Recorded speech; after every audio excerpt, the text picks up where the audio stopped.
అన్నం తినే టైం ఇదేనా? 10 అయిపోయింది. రోజు ఇదే టైం అవుతుంది. మామూలుగా ఎగ్ కర్రీ చేసిండు, చపాతీ తెచ్చుకొని తిన్నా. ఆల్రెడీ సగం కంప్లీట్ అయినాక నీకు ఫోన్ వీడియో తీస్తున్నాం, నీకు పంపించాలి. మామూలుగా 2 రొట్టెలు తెచ్చుకున్నాం. మీ భాషలో చపాతీలు అంటారు కదా, మేము మా భాషలో కూడా చపాతీలే అంటాము, రోడ్డు మీద దొరికేటి. కానీ మామూలుగా మాకు జొన్న రొట్టెలు అనేటివి, తైద రొట్టెలు అనేటివి ఒకటి ఉంటాయి. అవి తినంది నేను ఉన్నాను. మా ఇంట్లో డైలీ చేస్తారు. కాకపోతే ఇప్పుడు హైదరాబాద్ వచ్చినా కాబట్టి ఇక్కడ కొనుక్కొని తింటున్నాం. బయట రోడ్డు మీద 10 రూపాయలకు ఒక రొట్టె అమ్ముతారు. దాని పెట్టుబడి ఒక రొట్టె ఎంబడి 3 రూపాయలు ఉంటుంది. 7 రూపాయలు వాళ్ళకి లాభం.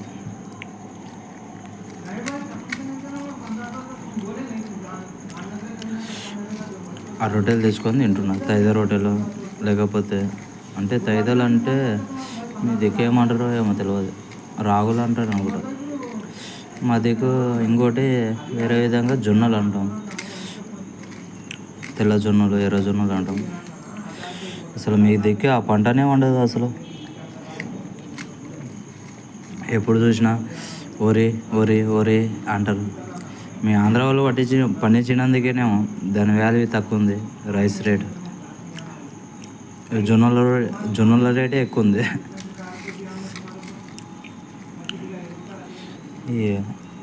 సరే, మీరిద్దరు అన్నదమ్ములు కలిసి అసలు మాట్లాడుతూనే లేరు. రేపన్నా కనీసమైనా రేపన్నా మాట్లాడండి.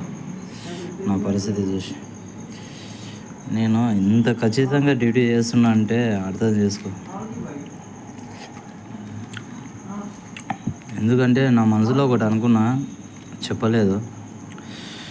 అది నెరవేరినప్పుడు ఏదో అవుతుందేమో, లేకపోతే లేదు. బండి గురించి అయితే బాగా కోరికలు పెట్టుకుని ఉంటే నేను అన్నయ్య నడిపిస్తాడు, గౌరనీయ అదే అని మస్తు కోరికలు పెట్టుకునేటి. కానీ నిరాశ చేసి పడేసి బండి వచ్చిన తర్వాత మా మేనమామలో చాలామంది ఉన్నారు. ఎవడో కూడా హెల్ప్ చేస్తున్నారు. ఆల్రెడీ ఫైనాన్స్ లేని వాళ్ళే వాళ్ళు. ఎవడో కూడా హెల్ప్ చేస్తున్నారు. ఒక నెల అంటే 1 నెల నడవకపోవచ్చు, 2 నెలలు నడవదు. 2 నెలలు నడిచి 1 నెల లీవ్ ఉన్నా నేను ఎలానో మెయింటైన్ చేస్తుంటే.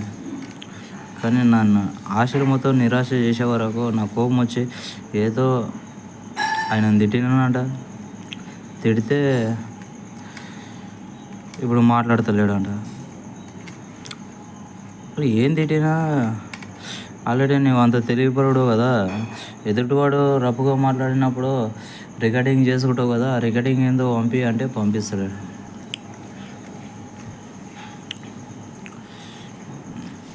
ఇప్పటి వరకు మాట్లాడతలేడు నాతో. సరే, లైట్ కూడా బంద్ చేసిరే, లోపల ఉన్నారు వాళ్ళు.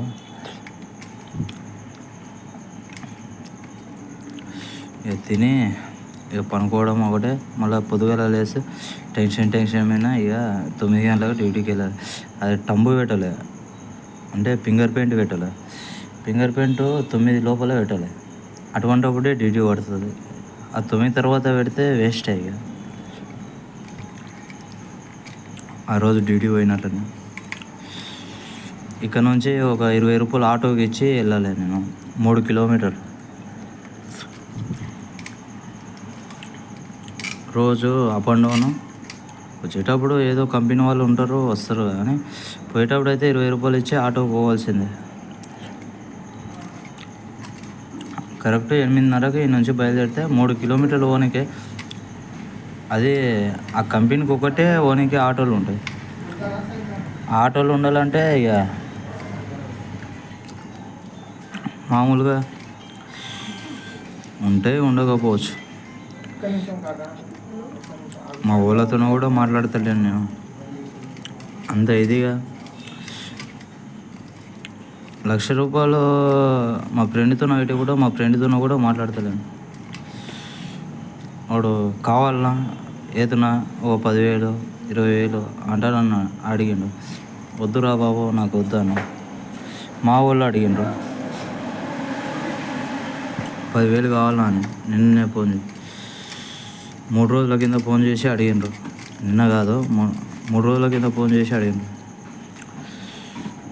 వద్దా అని చెప్పి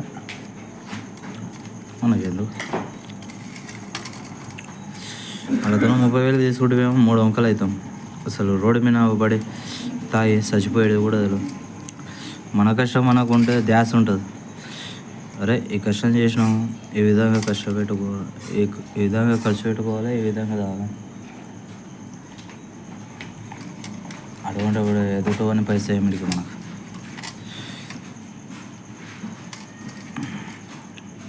నాకు అవసరం లేదు.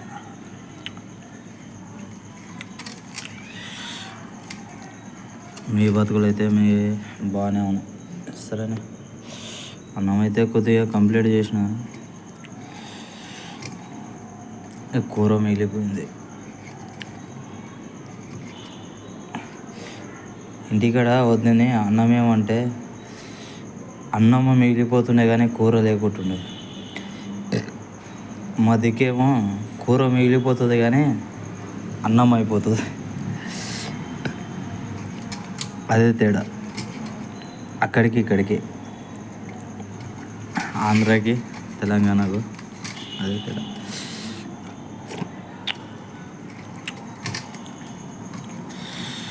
వీళ్ళు కూడా ఆంధ్రోలే, కాకపోతే గుంటూరు వీళ్ళది. నేనున్న హాస్టల్ ఓనర్. కానీ మరి ఇంత స్ట్రిక్ట్గా ఎప్పుడు కష్టపడలేదు నేను. ఫస్ట్ టైం ఇంత స్ట్రిక్ట్గా ఫస్ట్ కష్టపడి ఉంటే ఇంతవరకు అసలు పెళ్లి చేసుకొని 2 పిల్లలు ఉండేటోళ్ళు. ఆ చిన్న జీవితం ఆలోచిస్తున్నాను అంతే. ఏ కోట్లు సంపాదించాలని లేదు, లక్షలు సంపాదించాలని లేదు. 2 పిల్లలు ఉండేటోళ్ళు కదా అని ఆలోచిస్తున్నాను అంతే. నాకన్నా చిన్నోళ్ళు పెళ్లి చేసుకొని 2 పిల్లలని అన్నారు. వానికి ఏమిడికి గతి లేదు. మళ్ళీ నన్నే సాయం అడుగుతున్నాడు. మొన్న ఒకనికి 6,000 సాయం చేసిన, ఒకనికి 2,000 సాయం చేసిన. అట్లా నేను వైజాగ్లో ఉన్నప్పుడు కూడా అప్పుడప్పుడు 500 1000 సాయం చేసిన. అట్లా ఒకటి 70,000 బాకీ. వాడు ఇప్పటికీ మళ్ళా 10,000 అడుగుతూనే ఉన్నాడు. 500 గురించి ఒకడు ఫోన్ చేశాడు.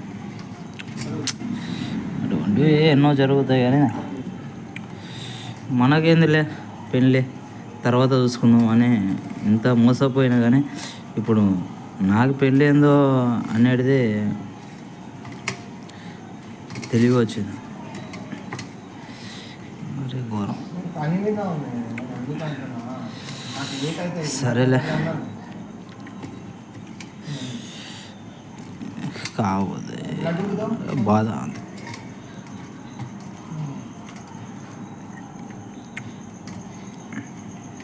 నేను చేసే కంపెనీలో అసలు చిన్నగా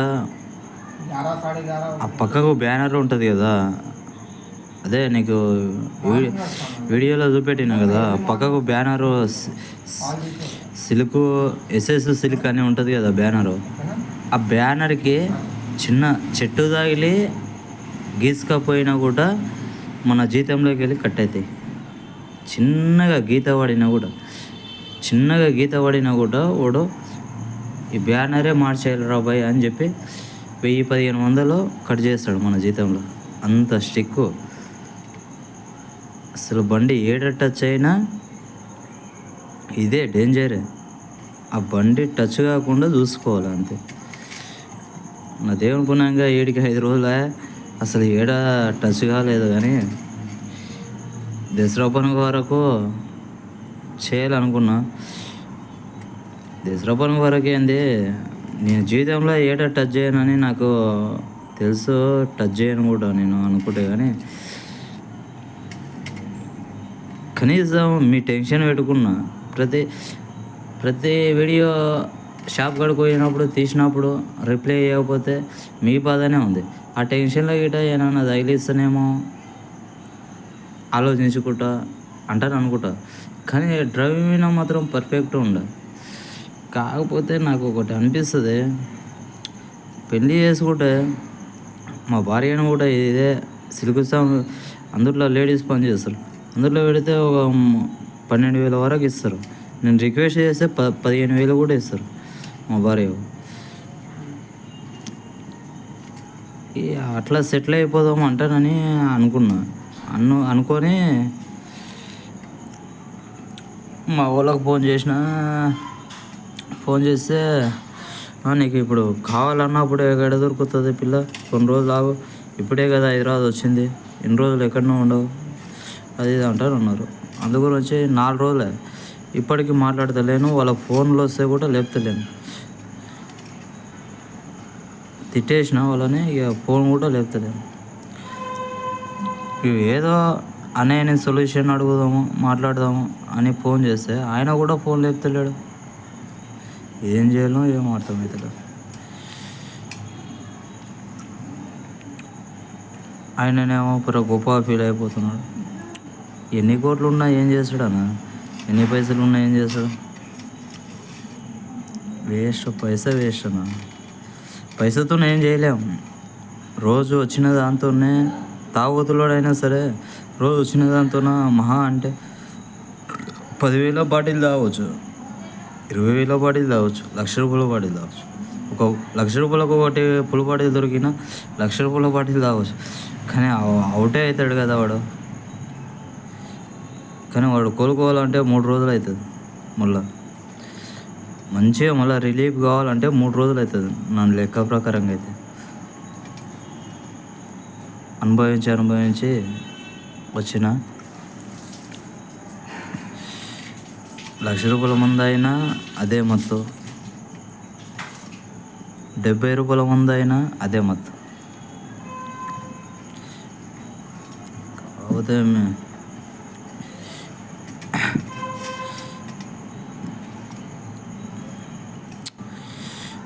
అన్నయ్యకు నేను కలిపి చెప్తుండా, నాకు రేపు బయట మధ్యాహ్నం వరకు ఫోన్ లేకపోతే బాగుండదు. ఫోన్ లేపుతున్నాడు అన్నయ్య, గౌరయ్య ఫోన్ లేపుతున్నాడు. కాకపోతే వీడియో కాల్ లేపుతున్నాడు, నార్మల్ కాల్ లేపుతలేడు.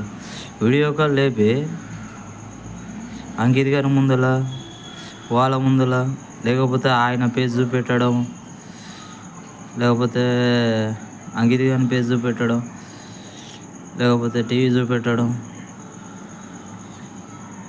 ఇవన్నీ జరుగుతున్నాయి. ఇవన్నీ అవసరమా? కానీ మాట్లాడకుండా ఉంటున్నాడు, కాదు పేజ్ చూస్తున్నాడు అంతే, మాట్లాడతలేడు. మనం నోట్లో ఏం పెట్టుకున్నాడు? ఏదైనా తప్పు చేసి ఉంటే తప్పు చేసినావు రోబాయ్ అదే అని చెప్పు. మనం వద్దు రోబాయ్ నాకు అవసరం లేదు అని చెప్పు మనం. అంతేగాని ఈ పనిష్మెంట్ ఏంది? మౌనంతో చంపడం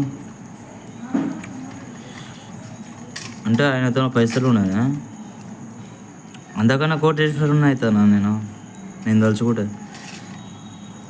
నిజంగా నేను కోటేశ్వరుని కావాలనే అనుకున్నా. ఆ వైజాగ్లో పనిచేసినా, పనిచేసినా ఒకటి నాకు తుట్టి ఏందంటే భార్య తుట్టి ఒకటి ఉంది. నా పిల్లము ఏదో పెళ్ళి చేసుకొని ఇదైనానంటే నేను కోటేశ్వరునే తప్పనిసరి.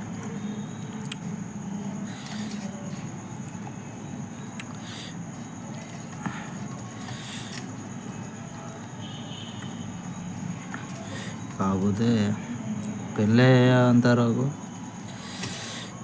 ఆలోచన ఒకటగా ఇన్ని రోజులు పెళ్ళి అవుతాం అనుకుంటే ఇప్పుడు ఫ్యామిలీ గురించే బతుకుదాం అనుకుంటే అదే ఫ్యామిలీ కొద్దిగా సరిగా లేరు, ఎవరు సరిగా లేక. ఎందుకంటే మనం పుట్టుక అనేది జన్మ మీద ఉండలేదు. నాటు వంటలు ఉంటే నేను ఉట్టుకోపోయేటోని, మీరు ఉట్టకపోయేటోళ్ళు. నాలాగా ఆలోచిస్తే పెళ్ళే వద్దు అనుకుంటే. ఎప్పుడే కానీ పెళ్ళి చేసుకుంటేనే సృష్టి అనేది పెరుగుతుంది. అతలోడు ఏమైనా చేసుకున్నా ఒక కొడుకు ఏమైనా చేసుకున్నా మనం ఇచ్చే బాధ్యత మనం ఇచ్చేయలే.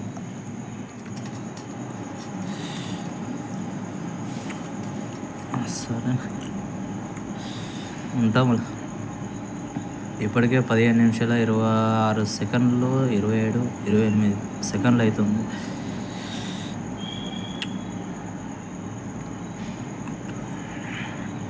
సరే కానీ జీవితంలో మాత్రం చాలా నష్టపోయినా నేను ఇప్పుడు ఆలోచిస్తున్నా.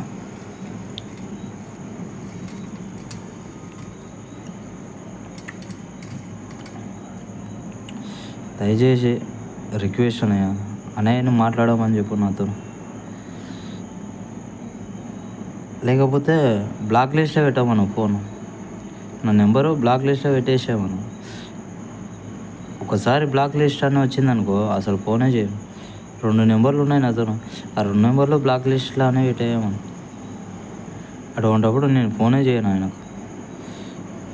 నువ్వు కూడా కావాలంటే నాతో మాట్లాడడానికి ఇష్టం లేకపోతే నువ్వు కూడా ఫోన్ లేపావు కదా, నువ్వు కూడా బ్లాక్ లిస్ట్ అని పెట్టుకో. అటువంటిప్పుడు నేను ఫోనే చేయను. ఇద్దరికి కలిపి చెప్తున్నా.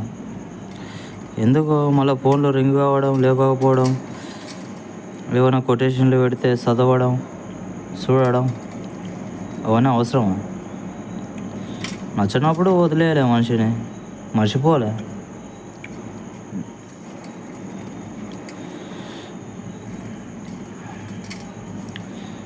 నేనైతే అంత దగ్గరికి తీసుకొని ఏ మనిషిని ఒకవేళ ఇంత మా అన్నయ్య దగ్గరికి తీసుకున్నంత తీసుకుంటే నేను వాని జీవితంలో అసలు చిన్న ముళ్ళు నాటినా నేను ఇంటికనే సెట్ చేసి పంపిస్తా, కానీ బాధ అయితే పెట్టాను. అయినా నా జీవితంలో ఈ విధంగా ఆలోచించేటోనే నాకే ముళ్ళు నాటితే అసలు కొట్టి తోలిండ్రు వాళ్ళు ఏదో తెలియక కొట్టిండ్రో. ఇక ఏం చేస్తాము, నేనే ఒకరికి ముళ్ళు నాటితే తీసి పంపించేటోనే నన్నే కొట్టి పంపించిండ్రంటే ఇక దానికి నేనేం చేస్తా అని నేనేం ఆలోచించలేదు. ఇవన్నీ ఇది అనుకొని గొప్ప వచ్చిన. నిజంగానా నా జీవితంలో నేను నమ్మినోనికి ఎవరికన్నా ముళ్ళు నాటిందనుకో వానికి ముళ్ళు చేసే పంపిస్తా. అటువంటి గుణం ఉన్నోనికి నాకే ముళ్ళు నాటింది మీ ఇంటికాడ.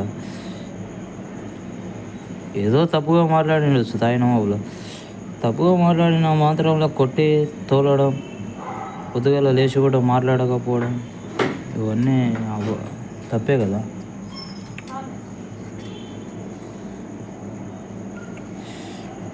ఇవ్వటప్పుడు ఏమనిపిస్తుంది? సరే ఇవన్నీ వాళ్ళకి అనుభవం లేకపోవచ్చు, నాకు అనుభవం ఉండేది కాబట్టి చెప్తున్నాను. నేను ఎక్కడ ఎవరితోనో పోయి ఉండలేదు. ఎక్కువ శాతం ఫ్యామిలీల దగ్గరనే ఉన్నాను నేను చాలాసార్లు. కానీ అదే ఫ్యామిలీలో ఈ మెసేజ్ చాలాసార్లు మంచి మాటలే చెప్పిన, కానీ ఎవరో అర్థం చేసుకోలేదు.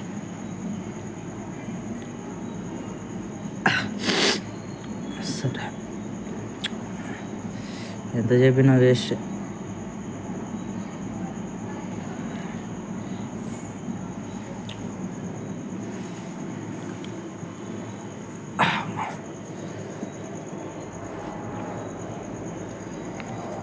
జీవితంలో టైం టు టైం 12 గంటలు పని చేయడము, 15 గంటలు చేసిన, 16 గంటలు చేసిన, 24 అవర్స్ చేసిన. సొంత ఆటో ఉన్నప్పుడు కష్టపడిన. రోజుకు ఆటో మీదనే 2800 లాస్ట్ తీసుకపోయి డీజిల్ ఖర్చు పోయి మొత్తం పోయి ఆయిల్ ఖర్చు పోయి అన్నీ పోయి 2800 తీసుకపోయి 24 అవర్స్ కూడా కష్టపడలేదు. 18 గంటలు కష్టపడిన. 2800 ఒక రోజు తీసుకుపోయి మా అన్న చిన్నన్నకి ఇచ్చిన. ఆ రోజు ఎంత సంతోషం అంటే మా చిన్నన్న 2013లో ఈ విషయం జరిగింది. ఎంత సంతోషం అంటే అంత సంతోషపడాడు. కానీ వాని సంతోషం నా గురించి పడలేదు. తర్వాత తెలిసింది వాడు వేరే అమ్మాయికి పెడుతున్నాడు ఆ పైసలు తీసుకోపోయాని. ఆ విషయం తెలుసుకోక గుడ్డిగా ఎంతో నమ్మి ఎన్నో ఇచ్చిన అన్నోళ్ళకు లాస్ అయిపోయాను. అట్లా 3 సంవత్సరాలు అన్నయ్యలకు ఇచ్చి మైండ్ బ్లాక్ అయిపోయింది. ఇదే అయిపోయింది. లాస్ట్కు నా సొంతంగా కష్టపడి దోస్తులకు పెట్టింది. మా వాళ్ళని వద్దనుకొని బయట బతికి అదే ఆటో నడిపించుకుంటా హైదరాబాద్లో మళ్ళీ 3 సంవత్సరాలు ఆటో నడిపించి ఇది చేసి దోస్తులకు పెట్టిన. వాళ్ళు మోసం చేసిండ్రు. తిన్నంత వరకు తింటారు ఎవడే కానీ దోస్తులు. ఇప్పుడు నేనైతే ఇప్పటివరకు అట్లా లేను. కానీ నీవైనా అట్లా లేవేమో, కానీ నీకు ఒక ఫ్యామిలీ ఉంది కదా, అట్లా మారవలసి వస్తుంది తర్వాత. నేను పిలిచినప్పుడు అయితే రావు కదా అవసరానికి అట్లా. కానీ నీకైతే ఎంత దూరమైనా వస్తావు. ఇప్పుడు ఒక సామెత చెప్తా. చిన్న ఫ్రెండ్ ఇప్పుడే ఒకనికి ఫోన్ చేస్తే మామూలుగా కంపెనీలో ఉండరా, డ్యూటీ దిగలేదని ఇప్పుడే ప్రజెంట్ ఈరోజే 8 గంటలకు ఫోన్ చేసిండు. 8 గంటలకు నేనే ఫోన్ చేస్తే ఇక్కడ ప్రోగ్రామ్ నడుస్తుందిరా, ఒకసారి చేసినా లేపలేదు, రెండోసారి చేస్తే లేపలేదు, మూడోసారి చేస్తే లేపితే అరే ఇక్కడ ప్రోగ్రాంలో ఉండరా, భరతనాట్యం ఆడుతున్నారు పక్కలా, కొద్దిగా బిజీగా అన్నాడు. అంటే సరేరా, మళ్ళీ బిజీగా ఉంటే ఏం లేదులే, నేను ఖాళీగా ఎక్కడ పోలేదు, వేరే డ్రైవర్లు వెళ్ళిండ్రు 8 గంటలకు షిఫ్ట్ దీనులని తీసుకొని వేరే వాళ్ళు వెళ్ళిండ్రు, ఇక నేను ఖాళీగా అంటాను. అంటే సరే ఏంది చెప్పాను. ఏం లేదురా, మామూలుగా ఎక్కడున్నావు అని ఫోన్ చేస్తే అంటే ఈడ భరతనాట్యం జరుగుతుంది, అన్నదానం జరుగుతుంది, కొద్దిగా మామూలుగా వెజ్ బిర్యానీ చేసిండ్రు, వెజిటేబులే మొత్తము, బిర్యానీ మామూలుగా అదే పన్నీరు కర్రీ, మామూలుగా వంకాయ కర్రీ, ఇవన్నీ పెట్టిండ్రురా వెరైటీస్ అంటారన్నాడు. అంటే సరేరా, మళ్ళీ మేము తిన్నీకి వచ్చినాము, ఫ్యామిలీతో పాటు తిన్నీకి వచ్చిన, రాత్రి 11 గంటల వరకు ఉండొచ్చు ఇది అంటారన్నాడు. అట్లే భరతనాట్యం చూసి పోతాము అంటారన్నాడు. ఎక్కడరా అది, ఎంత దూరము మీ రూమ్ నుంచి అంటే, మా రూమ్ నుంచి 3వ రూమ్ తర్వాత గ్రౌండ్ వస్తుంది, ఆ గ్రౌండ్లో అంటానన్నాడు. అంటే దగ్గరనే కదా, మళ్ళీ నేను కూడా ఈ కంపెనీ నుంచి మీ ఏరియాకి వచ్చేటోడు ఒక డ్రైవర్ ఉన్నాడు, 3 కిలోమీటర్లు అవుతుంది మా కంపెనీ నుంచి వాని దగ్గరికి పోవాలంటే. అయితే మా ఏరియా నుంచి ఇప్పుడు మా డ్రైవర్ వస్తాడురా ఒకడు, నన్ను రోజు నా రూమ్ కాడ దించి, అంటే వాని ఇంటికి వెళ్ళే రూట్లోనే నా లాడ్జ్ ఉంటుంది అన్నమాట మధ్యలో. అయితే ఈ కంపెనీకి నేను మాట్లాడిన ఫ్రెండ్కు 6 కిలోమీటర్లు, 3 కిలోమీటర్ల దూరంలో నా రూమ్ ఉంటుంది. ఆ 3 కిలోమీటర్లు దాటిన తర్వాత వాంది రూమ్ ఉంటుంది. అయితే మీ ఏరియాకే మా వాడు వస్తాడురా, అక్కడనే మీ ఇంటి పక్కనే ఉంటాడు కిరాయికి, మళ్ళీ వాని బండి మీద వస్తా, రోజు హాస్టల్లో తిని యాసరికి వస్తుంది, మళ్ళీ ఒకరోజన్నా బయట తింటా, వస్తారా ఆడికి అంటే, ఏమవుతులే, మళ్ళీ పోయేటప్పుడు ఎట్లా పోతావు అంటానన్నాడు. వస్తేమో, పోయేటప్పుడు వెళ్ళేటప్పుడు ఎలాగ వెళ్తావు రూమ్కి వెళ్ళేటప్పుడు అంటే, నీ విడిచిపెడితేనే కదరా వెళ్ళాడు, నీ బైక్ ఉంది కదా అంటానన్నా. వానికి బైక్ ఉంది అంటే వాడేమన్నాడు తెలుసా, ఎందుకు లేరా, రాత్రి నువ్వు వచ్చే వరకు 9:30 అవుతుంది, ఇక్కడ తినే వరకు 10 అవుతుంది, మళ్ళీ నేను 10:30, 11 గంటలకు ఆడికొచ్చి ఇడిచిపెట్టాలంటే అంత రిస్క్ నాకేం అవసరం, వద్దులేరా అంటున్నాడు. వానికి 10 రోజుల కింద వాళ్ళ భార్యకు పిల్లలకు బాగాలేదంటే 6,000 సాయం చేసిన, 10 రోజుల కిందనే. ఇప్పుడు ఈ మాట మాట్లాడుతున్నాడు. ఇదే మాటలో నేను ఇంతకుముందు ఎన్నోసార్లు ఇక్కడ ఒక 10 కిలోమీటర్ల దూరంలో ఉండ తానికే రారా అంటే బైక్ వేసుకొని స్పాట్లో ఉండేటోడు. ఇప్పుడైనా సరే, ఇప్పుడు అంటే రాడేమో కానీ రేపు పొద్దుగాల మళ్ళీ ఫోన్ చేసి నిన్న డ్యూటీకి వెళ్ళలేదురా, తాగుతారా అంటే అది ఏడ దొరికేది కాదు. బ్లాక్లో దొరికినా సరే, బయట అమ్మినా సరే ఉదయం 8 గంటలకే బండి వేసుకొని వస్తాడు. అటువంటి గుణం ఉంది. డైలీ మాట్లాడేటోడే ఇట్లా మాట్లాడుతున్నాడు అంటే కొన్ని గుణాలు ఇట్లా ఉంటాయి. కానీ నేను అన్నయ్యనే ఇటువంటి గుణాలని ఎన్నోసార్లు చూసినా, ఇంతకుముందే ఎన్నోసార్లు చూసినా కానీ అయినా నేను ప్రేమిస్తూనే ఉంటా, ఇష్టపడుతూనే ఉంటా. వాళ్ళకేం తెలియదు, అమాయకులు, జీవితం గురించి ఏం తెలియదు, మారుతారు కదా. కానీ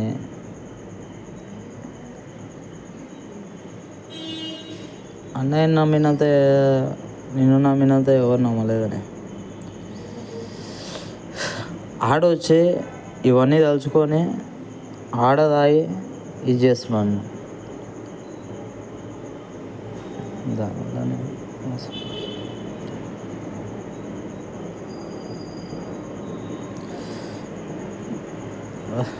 చేతి కూడా కడుక్కోలేదు, ఇంకా మెతుకులు కనిపిస్తున్నాయా, ఇంకా కడుక్కోలేదు. నీతో మాట్లాడుకుంటా ఉంటా. నీకు వినే టైం ఉంటే మొత్తం విననయ్యా, లేకపోతే వదిలేసి. సరే ఉంటాము, బాయ్ అనే. నాకైతే అసలు ఏం అర్థమైతే లేదు అసలు ఈ బాధ. రేపైతే ఖచ్చితంగా ఫోన్ లేపమని. నాకు అసలు నాకు ఇంతవరకు తెలిసిన వాళ్ళు ఇచ్చినంత విలువ, నమ్మకం అనేది ఇచ్చిండ్రు ఎంతోమంది. కానీ మామూలుగా అయితే అవసరానికి ఎవడో వాడుకుంటాడో ఇది చేస్తారు. కానీ ఏదో అసలు డిఫరెన్స్ తెలియంది ఏదో ఉంది అన్నట్లా నాకు ఇది ఏమని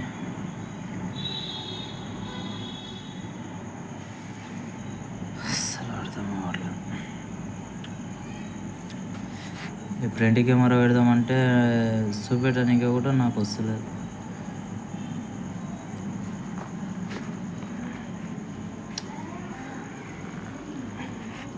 రోజు ఇదే పరిస్థితి కదా. ఇప్పుడు ఇంత లేట్ అయింది కదా. ఇప్పుడు పొద్దుగాల అయితే 7:30కి లేవాలి, స్నానం చేయాలి, బట్టలు వేసుకోవాలి. ఒక డ్రెస్ 2 రోజులు వాడుతున్నాం అంటే మనం ఏం పని చేసి చెమట పోసేది ఏం లేదు కదా, మామూలుగానే ఉంటాం కదా. చెమట అది ఇది పడితే రోజు మారుస్తాం. చెమట పట్టినప్పుడు 2 రోజులు కూడా యూజ్ చేసుకోవచ్చు బట్టలు. చెమట పట్టట్లేదు బట్టలకు, అట్లానే ఇక మామూలుగా ఈరోజు స్నానం చేసినా అవే నిన్నటి బట్టలే ఈరోజు వేసుకుని పోయినా. రేపు ఉదయం అయితే స్నానం చేసి వేరే బట్టలు చేంజ్ చేసుకోవాలి. ఆల్రెడీ ఉదయం ఉతికేసిన, వాషింగ్ మిషన్లో వేసినాయి, నీకు ఆల్రెడీ వాట్సాప్ పంపించి, అవి ఆరింటాయి ఆల్రెడీ, అవి వేసుకోవాలి బట్టలు, అవి వేసుకొని వెళ్ళాలి. నా బ్యాగ్ అంటే ఇంతకుముందు ఒక బ్యాగ్ ఉండేది, ఊరికి వెళ్ళి తీసుకొని వచ్చేటప్పుడు ఒక 50 కిలోమీటర్ల దూరంలో వచ్చి ఒక 5 మందికి కూర్చుని తాపేటప్పుడు ఆ బ్యాగ్ పోయింది. ఆ బ్యాగ్ ఆనే మర్చి వచ్చిండనో పోయిందో తెలియదు. హైదరాబాద్కు ఎంటీ చేతులతో వచ్చి హైదరాబాద్కి వచ్చి మళ్ళీ మందు దాపి వేరే వాళ్ళకు నుంచి ఇంకోరికి 5 మందికి దాపి మొత్తం 20,000 అరువు చేసుకొని లాస్ట్కి వస్తే ఒక 5,000 మిగిలితే ఈ లాడ్జ్ వచ్చి లాడ్జ్కి ఒక 4,000 అడ్వాన్స్ ఇచ్చి 1,000 రూపాయలు తర్వాత ఇస్తా అని చెప్పి ఈ లాడ్జ్ అంటే లాడ్జ్ కాదు, ఇది హాస్టల్. ఈ హాస్టల్లో ఉన్నాం. పక్కలో ఈ నుంచి దగ్గర అవుతుంది. ఇక ఇంతకన్నా సౌకర్యం లేదు ఆ కంపెనీ కొనికి. ఈ నుంచి 3 కిలోమీటర్లు అవుతుంది. ఇక ఆ కంపెనీలో పోయి డ్యూటీ చూసుకొని చేస్తాం.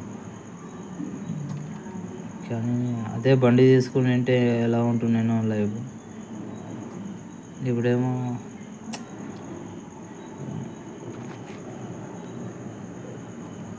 సరే ఏదో ఒకటి మాట్లాడమన్నానే. అసలు నా మీద ఏదో శత్రువులాగా ప్రయోగిస్తున్నాడు. అసలు శత్రువులాగా ఏదో ద్రోహం చేసినట్లా మౌనం పాటిస్తున్నాడు. నిన్న హాస్పిటల్కు ఏదో ఆటోలో పోతున్నారు. మళ్ళీ అప్పుడు కూడా ఏం మాట్లాడలేదు. ఎవరికైనా ఏమైంది అంటే good bye good bye good bye అని 3 సార్లు 4 సార్లు మెసేజ్ పెట్టి ఏం అర్థమవుతుంది. సరేనే, నీకు చెప్తున్నా ఆయనకి చెప్తున్నా, బతుకురే మీరు మంచిగా బతుకురే. అదలా నమ్మినోనికి కూడా ఏదో ఛాన్స్ వచ్చింది కదా అని ఒక ఛాన్స్ అని ఇవ్వాలి కదా. మరి ఛాన్స్ ఇవ్వకపోతే నేను బాగుపడితే మొత్తం నేనే తింటానా ఇట్లా? అతలలో కూడా ఏదైనా కావాలంటే సాయం చేస్తా కదన్నా. ఈరోజు పైసలు ఉన్నాయి, నాకేం పర్వ, అక్కడ ఇక్కడ వస్తాయి. మెయింటెనెన్స్ చేసుకుంటూ పోతున్నా, రెట్టింపు చేసుకుంటూ పోతున్నా. రేపు ఇంకో సంవత్సరం ఇంకో బండి కొంటా, ఇంకో సంవత్సరం ఇంకో బండి కొంటా. అంటే లాస్ట్కి వస్తే ఆ బండ్లే మిగులుతాయి, మన ప్రాణం పోతుంది. అటువంటిప్పుడు ఎవరు కాదు. ఎప్పుడే కానీ పక్కలో ఉన్నంత బండ్లు ధైర్యం ఉంటాయా? ఉండవు కదా. ఎప్పుడే కానీ మనోళ్ళే, బండ్లే. అదే ఆలోచించలే. కొందరు ఏం ఆలోచిస్తారు, మనోళ్ళే, బయటోళ్ళే అంటారు. దానికి అర్థమే బయటోళ్ళు అదే ఇప్పుడు బండ్లను నమ్ముకున్నట్లు. మనోళ్ళు అంటే మనల్ని నమ్ముకున్న వాళ్ళని మన ఇంటికాడ ఉంచుకొని అసలు ఒకరి ఇంటికాడ ఉండి చేస్తున్నాం కష్టం అంటే వాడిని ఎంత ఇదిగా చూసుకోవాలి. ఏ తప్పన చేయని, ఏమైనా చేయను. రేపునాడు తెల్లారినాక లేచినాక అరే నువ్వు ఇట్లా మాట్లాడినవరా, ఈ తప్పు చేసినవరా అని చెప్పలే. ఇలా అది చెప్తలేరు, ఇది చెప్తలేరు. వేగంగా తాగినప్పుడు కొట్టేస్తున్నారు. తెల్లారిన తర్వాత ఒకడు కుయ్యమంటలేరు, ఒకరు మాట్లాడతలేరు, ఒకరు చేస్తలేరు. ఆ మౌనంతోనే సమాధానం చెప్తున్నారు. వాళ్ళు మౌనంగా ఉండిపోతున్నారు, నేను మౌనంగా ఉండిపోతున్నాను. అటువంటిప్పుడు పోయి మళ్ళీ రోడ్డు పోయి తాగి పెడితే మళ్ళీ రావడం, మళ్ళీ తాగాలి, మళ్ళీ రావాలి. మళ్ళీ తాగి వచ్చినాక ఫుల్ అయినాక మళ్ళీ మాట్లాడాలి, మళ్ళీ ఏదో గొడవ అవడం. ఇవన్నీ అసలు ఏంది? ఇవన్నీ బుద్ధి లేని పనులు, అనుభవం లేని పనులు అంటారు కానీ. సరేనే, వీలైనప్పుడు మొత్తం ఒకటేసారి రికార్డింగ్ సగం వింటే అర్థం కాదు. సరే బాయ్. ఇద్దరు కలిసి వినరు, లేకపోతే విడివిడిగానే వినరు, కానీ ఇద్దరు వినరు అని చెప్తున్నా.